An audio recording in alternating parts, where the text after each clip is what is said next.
What's up, guys? How you doing? Welcome back to the channel. Today's video we're going to be talking about the Dulens lenses. I recently got my hands on the 43mm right here. It's quite an interesting lens. I've been using it for the past 2 weeks now. It's quite different from most of the lenses that I've used. When it comes to cinema lenses, I've used the DZOs, I've used the Zeiss, I've used the Cooks.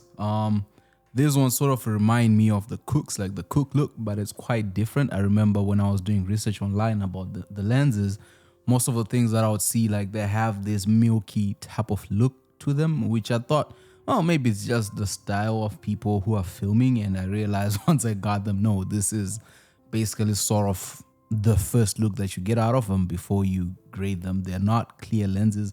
They have this vintage feel, which is fine, which is perfectly fine if you are into that sort of look.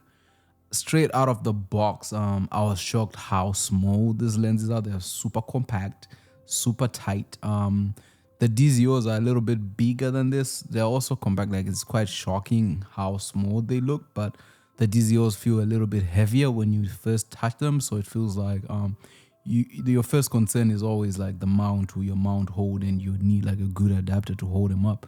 But I mean, I managed to buy like a newer adapter and it still worked. So not much worry there. But these lenses, they come in PL or EF. So when I got them, I thought that it comes as a package, but it doesn't. With the DZO, you get both, and then it's your decision what type of mount you want to use on them. Whereas with these ones, you have to buy extra for that package. So you cannot, you don't necessarily, you're not able to just buy I think it's EF. Like, you cannot do that. They only come in PL. Then you have to switch. They have a tutorial online for that.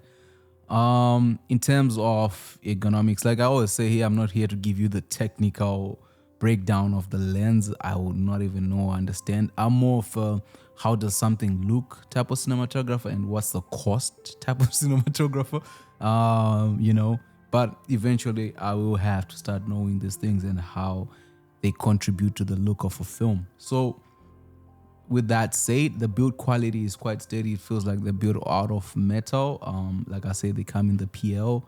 They go from T2.4 up to T16. This is, I guess, what makes them compact and small. But one of the challenges that I had once upon a time is I forgot my ND filter, and they would only go up to T16. Most lenses that I've used go up to T20, which just helps in terms of trying to stop that light coming in. But in most cases, when I'm filming, I film around T4, T5.6, and then wide open, like T2.4 is still fine. They say it's f2.0 equivalent, but I really need to film at that range. So I'm mostly like, I film at T4 when it comes to T-stops. The look of the film is amazing, especially outside. They have this sort of bokeh that they do, like a rainbow, and it's secular. It's quite different. Like I used to be a fan of flares. You know, when you're watching flares in anamorphic lenses, I thought like, oh, this is amazing, until I owned a Helios, and then I started hitting the flares because I feel like they're just distracting. I mean, I guess it's a shot by shot type of thing, like what you want to use it for. But for me, it just feels like it's distracting. Even when I'm watching films, I'm like, I don't know. It just feels a little bit distracting. But like they say, once you become a filmmaker, essentially, you've ruined your viewing experience. So it's one of those things where you have to decide what works for you in terms of what you can do with these lenses. You know, a lot of times when you're filming, you need permits, you need things like that. I think these lenses help you do some run and gun stuff, and nobody can even pay attention to what you're doing, because it's not the type of lens where it needs lens support or anything. It's a lens you can put on your camera, handheld it, walk into any space, you know, and people would think you're a tourist whilst you're actually filming a short film, a movie, or something like that. I do encourage you to get the right paperwork you need for your films, but this lens is quite phenomenal.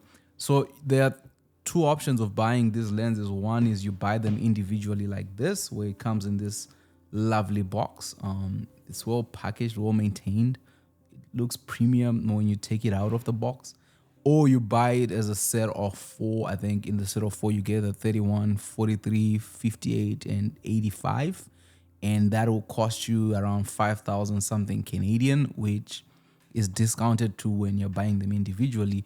Individually they cost around 1,400 Canadian, and then you have to pay duty and stuff like that. But I think in terms of cine lenses, there are lenses that are quite affordable more than this, where it's 700, but once again you get what you pay for. And then in this range, it's Dulens, you're competing with the DZOs, you're also looking at the Nisi Athenas. I think in that range they do compete well. I haven't used the Nisi Athenas. I'm told they have a very nice look to them. I look forward to one day trying them out, but for now I feel like this lens gives me much more what I need. I think if I was to, as I'm slowly raising money to build a set, the 43, I feel like you need all four that they have really, because they're all very good focal lengths. Like the 31 essentially would replace your 35, which puts in a good combination if you need a 28. The 58 is a little bit weird for me, but also like each focal length I think makes sense. So to have all five, it'll be amazing. They also have a 21 on pre-order, so then that's a very decent set. I would encourage you to get these lenses if you like the look that they produce, because you don't want to be stuck with lenses that you don't personally like the look and feel.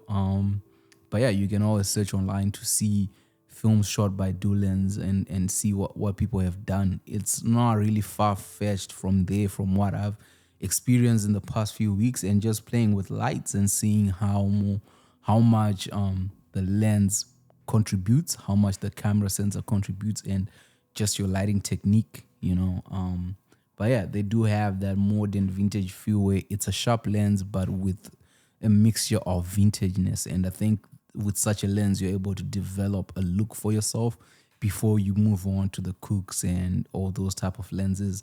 At the end of the day, these are just tools that we use. They don't have to define you or anything like that. But I also understand that finances, are what determine what we do in our industry.